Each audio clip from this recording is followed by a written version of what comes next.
সাব্বির বারান্দায় দাঁড়িয়ে মোবাইলে চাপা আওয়াজে কাউকে শাসাচ্ছে। চুপ, একদম চুপ, কোনো নাকা কান্না শুনবো না। কালকের মধ্যে 10,000 টাকা না দিলে তো সব ভিডিও আমি আপলোড করে দেব। ওপাশ থেকে কেউ হয়তো আকুতি করছে, কিন্তু এতে সাব্বিরের চেহারাটা আরও হিংস্র হয়ে উঠেছে। সাব্বির আবার বলে ওঠে, কালকের মধ্যে যেন আমি টাকাটা পাই।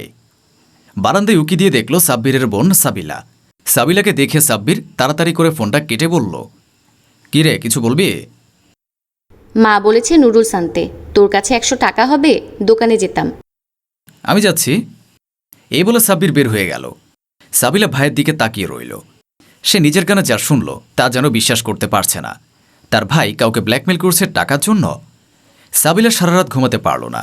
সকালের দিকে সাবিলা সাব্বিরের রুমে গেল। সাবিলাকে দেখে সাব্বির বলল, আয় আয়, কিছু বলবি?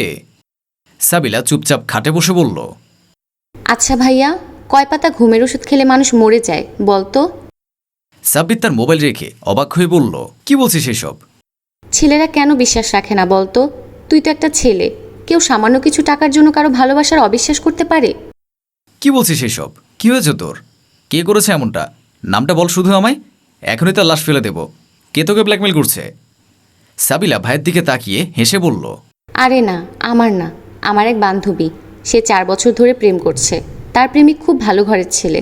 আমার বান্ধবীটার বাবা নেই, সে আর তার 2 বোন। মা নার্সের চাকরি করে, ও টিউশন করে নিজের পড়ালেখা চালায়। ভালোই যাচ্ছিল, কিন্তু মাস 6 আগে তার সে প্রেমিক তাকে কোর্ট ম্যারেজ করে রুম ডেটে নিয়ে যায়। কিন্তু এরপর থেকে ব্ল্যাকমেল করতে থাকে আর টাকা চাইতে থাকে। সে বলে সে নাকি বিয়ের নাটক করেছে মাত্র। আমার তো চিন্তা করতেই ঘৃণা লাগছে ভাইয়া, এমন ছেলেও থাকে? সাব্বির চুপ হয়ে তাকিয়ে আছে, কারণ গল্পটা যেন তারই। দীর্ঘশ্বাস ফেলে সাবিলা আবার বলল, ও নিজের নূপুর, কানের দুল, এমনকি বইও বিক্রি করে টাকা দিয়েছে। আর পারছে না সে, তাই সে ভাবলো এই জীবন শেষ করে দেবে। আর সে সুইসাইড নোটে সে ছেলের ব্যাপারে সব বলে যাবে। ভেবে দেখ কি হবে সে ছেলেটার পরিবারে তখন। সাবিলা সাব্বিরের দিকে তাকিয়ে বলল, সে ছেলেটার মা বাবা আর ভাই বোন যদি আত্মহত্যা করে কি হবে ভেবে দেখেছিস ভাইয়া? কতগুলো মানুষকে সে ছেলে খুন করবে। যে মানুষকে কখনো ভালোবাসে তার সাথে কখনো কেউ এরকম কিভাবে করতে পারে ভাইয়া? সাব্বির চেঁচিয়ে উঠল, সাবিলা? আমার সে বান্ধবীটার নাম কি জানিস ভাইয়া? সাব্বির মাথা নিচু করে রাখল। সাবিলা রুম থেকে বের হয়ে যেতে যেতে বলল, ওর নাম অর্পিতা। আজই বোধহয় ওর শেষ দিন। সাবিলা কথাটা বলে রুম থেকে বেরিয়ে যেতেই সাব্বির তাড়াতাড়ি উঠে দাঁড়ালো। দ্রুত ঘর থেকে বের হয়ে গেল। সে জানে না সাবিলার কথায় সে ভয় পেল নাকি তার চোখ খুলে গেল। কিন্তু সাবিলা যে ছেলের কথা বলেছে সে ছেলে যে সে নিজেই। ওর বান্ধবীর নাম অর্পিতা। অর্পিতাকে ফোন করল। অর্পিতা মোবাইল হাতে বসে আছে, তার ফোন ধরতে ভয় লাগছে। এই বুঝি সাব্বির গালাগালি করবে, টাকা চাইবে। তখন সাব্বির একটা মেসেজ করল, প্লিজ ফোনটা ধরো লক্ষ্মীটি। অনেকদিন পর এই ধরনের মেসেজ দেখে সে কিছুটা অবাক হলো। অর্পিতা ফোন ধরে হ্যালো বলতেই সাব্বির নরম সুরে বলল, ঠিক আছো তুমি? ভালো, তুমি? ভালো। কোথায় তুমি? আমার সাথে একটু দেখা করতে পারবে? আমি টাকা জোগাড় করতে পারিনি সাব্বির, সরি। এই বলে অর্পিতা ফুফিয়ে কেঁদে উঠল। সাব্বিরের এই প্রথম ওর কান্না শুনে খুব কষ্ট হলো। নিজেকে ভীষণ অপরাধী লাগছে। সরি, আমার টাকা লাগবে না। যা করেছি তার জন্য সরি। আমি তোমার কাছে ক্ষমা চাইতে চাই। প্লিজ একবার দেখা করো, এরপর তুমি যা বলবে। অর্পিতা যেন নিজেকে বিশ্বাসই করতে পারছিল না, তাই সে ঠিক করলো যাবে। অর্পিতা এলো ওর বান্ধবী তানিয়ার বাসায়। এখানে দেখা করে ওরা। সাব্বিরকে দেখে অর্পিতা ভয়ই পেল। ইদানিং যে চেহারাটা দেখেছে সে। সাব্বির তাড়াতাড়ি গিয়ে অর্পিতাকে জড়িয়ে ধরল। আমাকে ক্ষমা করে দাও, আমি তোমার সব তোমাকে ফিরিয়ে দেব। প্লিজ তুমি আমাকে ক্ষমা করে দাও। তুমি যা শাস্তি দেবে আমি মাথা পেতে নেব। কথাটা শুনে অর্পিতা স্থির থাকতে পারল না, কান্নায় ভেঙে পড়ল। অনেকদিন পর যেন অর্পিতা সাব্বিরকে ফিরে পেল। সাব্বির অর্পিতাকে সোফায় বসিয়ে বলল, প্লিজ আত্মহত্যার কথা চিন্তা করিও না, আমি সহ্য করতে পারবো না। আসলে আমি তোমাকে সত্যি ভালোবেসেছি। আমার কিছু ফ্রেন্ডের তালে পড়ে আমি অন্যায়টা করে ফেলেছি। আমি কখন বললাম আমি আত্মহত্যা করব? এখনো ভাবিনি। হয়তো আর কয়দিন এভাবে চললে করে ফেলতাম আমি আত্মহত্যা। সাব্বির অর্পিতার দিকে তাকালো। তুমি সাবিলাকে বলনি? সাবিলাকে? সাব্বির দীর্ঘ নিঃশ্বাস ফেলল।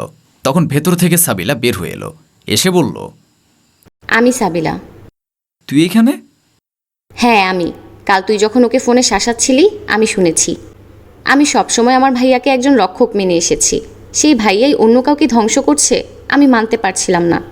তাই আমি তানিয়া আপুকে ফোন করে সব জেনেছি, আর সকালে তোর রুমে গিয়ে ওসব বলেছি। আমি চাইছিলাম তুই তোর ভুল বুঝতে পার। আজ যা তুই অর্পিতার সাথে করছিস, কাল কেউ সেটা তোর বোনের সাথেও তো করতে পারে।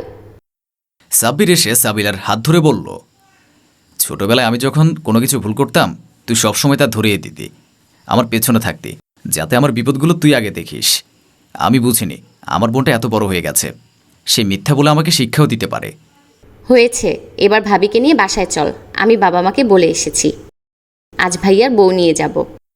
সাবিলা অর্পিতার দিকে তাকিয়ে বলল, তুমি আমার এই অপদার্থ ভাইটাকে একদম ক্ষমা করবে না, আর সবসময় সহ্য করে যাওয়া সমাধান নয়। তুমি যদি একবার আমার মা বাবাকে এসব জানানোর চেষ্টা করতে, এতটা কষ্ট পেতে হতো না। আমি কখনো বলবো না ও যা করেছে তা কোনো দিকেই ক্ষমার যোগ্য, কিন্তু ও তোমাকে বিয়ে করেছে মানে তোমার অধিকার আছে, সে অধিকার তুমি ছাড়বে কেন, বুঝেছো? সাবিলা সাব্বিরের দিকে তাকিয়ে বলল, তোমাকে যে কি বলে ধন্যবাদ দেব, আমার জীবন বাঁচালে। এখন থেকে কোনো অন্যায় সহ্য নয়, কেমন? সাবিলা সাব্বিরের দিকে তাকিয়ে বলল, যা যা নিয়েছিস সব ফিরিয়ে দিবি, আর এখন গিয়ে ওর খরচ নেওয়ার কসম খাবি। সাব্বির আলতো হাসল। সাবিলা অর্পিতাকে নিয়ে বের হলো।